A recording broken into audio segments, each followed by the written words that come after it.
Hey guys, so the CS results are declared and you can see the passing percentage on the screen.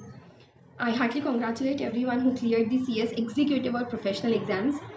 But ये video उनके लिए है जो ये exams clear नहीं कर पाए, इस अटैम्प्ट में पास नहीं हो पाए.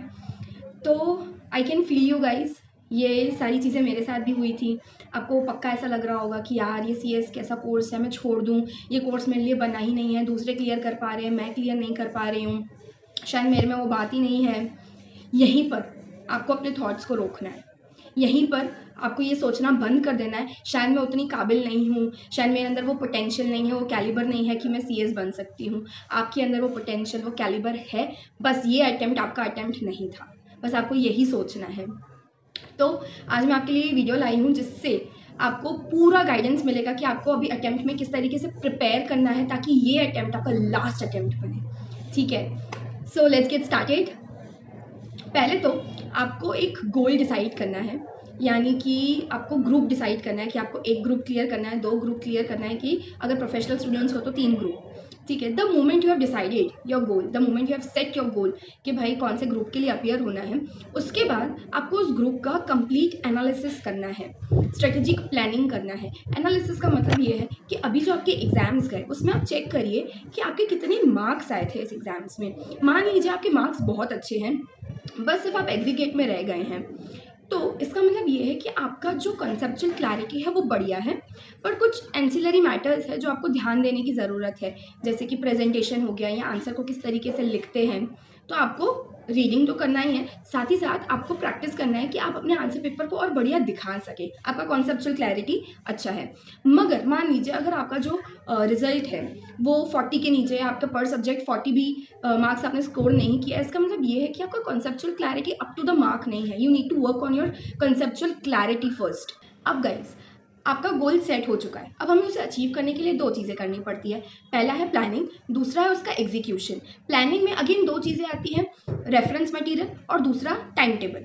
रेफरेंस मटेरियल का यहाँ पे मतलब ऐसा है कि आप जो भी रेफरेंस मटेरियल यूज़ कर रहे हो उसको एक बार क्रॉस चेक करिए कि उस रेफरेंस मटेरियल में सारे पॉइंट्स कवर्ड है जो ICSI की मॉड्यूल में कवर्ड है. अगर आपको लगता है कि नहीं कुछ कुछ मिसिंग है तो ICSI की मॉड्यूल में से वो सारे पॉइंट्स रीड कर लीजिए, वहाँ से आप अपना प्रिपरेशन कर लीजिए.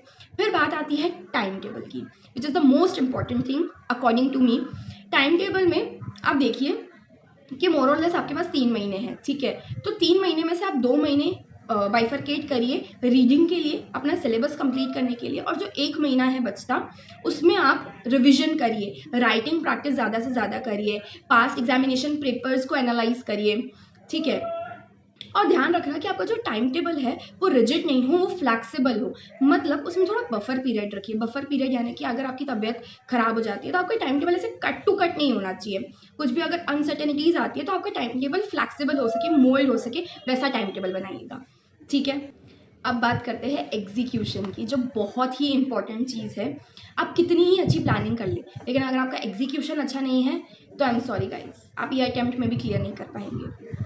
तो किसी भी चीज़ को अचीव करने के लिए एग्जीक्यूशन बहुत ज़रूरी चीज़ होती है. आप बहुत अच्छे से प्लानिंग कर रहे हैं, उतनी ही अच्छी तरीके से आप एग्जीक्यूशन करिए. मतलब अगर आपने टाइम टेबल में लिखा है ना कि मैं 1 हफ्ते के अंदर ये सब्जेक्ट कंप्लीट कर दूंगा, तो वो चीज़ होनी चाहिए. आपका time table line to line follow होना चाहिए. That is what is execution.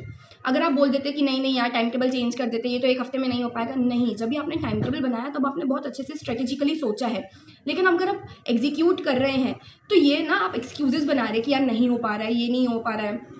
तो एग्जीक्यूशन आपका वर्ड टू वर्ड फॉलो होना चाहिए जो आपने प्लानिंग किया है, तब जाके आप CS बन पाएंगे.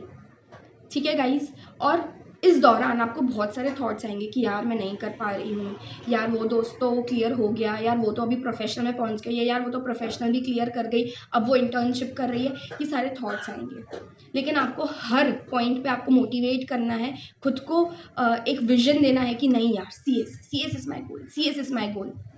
ठीक है, और आपको कहीं पर भी मेरी नीड हो, अगर किसी भी और चीज़ के लिए गाइडेंस चाहिए तो प्लीज़ कमेंट बॉक्स में बताना. I would be happy to help you guys. और हाँ, मुझे इंस्टाग्राम पर भी फॉलो करिएगा अगर ऐसी इन्फॉर्मेटिव वीडियोस चाहिए हो तो. सी यू गाइज.